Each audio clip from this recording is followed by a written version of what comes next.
What's good, YouTube? Welcome back to another video. As you see by the title, I was just talking about like something that God put on my heart, something that God said to me. He was talking to me about like election day. And I prayed to God. I said, like, God, who should I vote for? And like, what's going to happen with this election? Like, what do you want us to learn and know from this?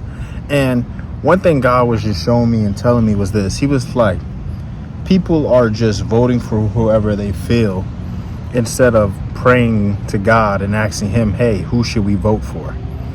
And if you truly do that, you would get a response.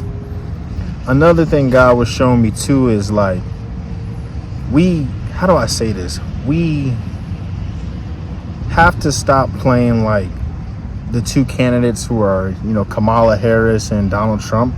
We have to stop acting like one of them are perfect, because none of them are perfect at all. We see a lot of terrible in Donald Trump, but we also see some good in him. We see a lot of terrible in Kamala Harris, but we also see some good in her. And it's one of those things, it's like, stop with the line saying this person's better than this person. They may have some different attributes which is better, but at the end of the day, we need to focus on the main point, and that's asking God who should we vote for and who should be in office. Another thing is this. I need everyone to remember this. I feel like everybody forgets this. Everything that's happening, understand and know that God said it is written. It's already written.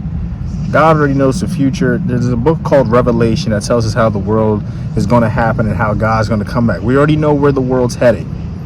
So what we need to do as men and women of God, and for the people who are not men and women of God, you need to become men and women of God. And you need to focus on God's second return. You need to get right with him, because tomorrow's not promised. Any of us can die any moment. And at the end of the day, we may not even see this president who becomes president. But at the end of the day, we have to be prepared and ready for to meet God and be judged by him. Another thing too was one of those things is like, how do I say this? I was like, God, like, who should be in office and like why? Like, who should be in office? And I just kept asking him.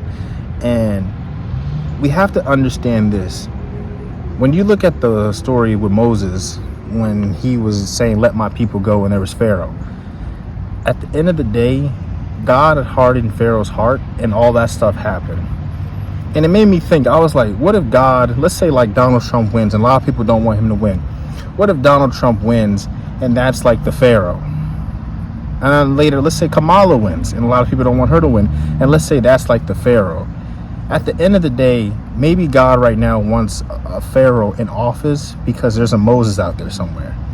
Maybe God will use somebody, a man or woman, somebody out there to help the nation get back on track and help everybody get right with God spiritually.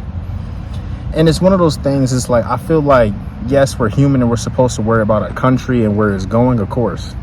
But it's one of those things too, God is showing me, it's like, right now, focus spiritually first and foremost. Focus spiritually first and foremost. Seek what God has for you and what his will is, and then he will help us in all aspects of our lives. So all I want to say is, before you vote, ask God who you should vote for. And when he tells you who to vote for them. Another thing is this. Stop just thinking everybody's perfect, because they're not. And also too, you gotta have faith in God, regardless of who is president. At the end of the day, we gotta remember Jesus Christ is on the throne. He's above all. Nothing's above him. He's in the midst of our day, and he's our foundation. So I love y'all. Hope y'all enjoy this video and understand what I'm saying. Pray for your leaders, pray for your enemies, because this world is going in a bad way. I love y'all. See y'all in the next one. Peace.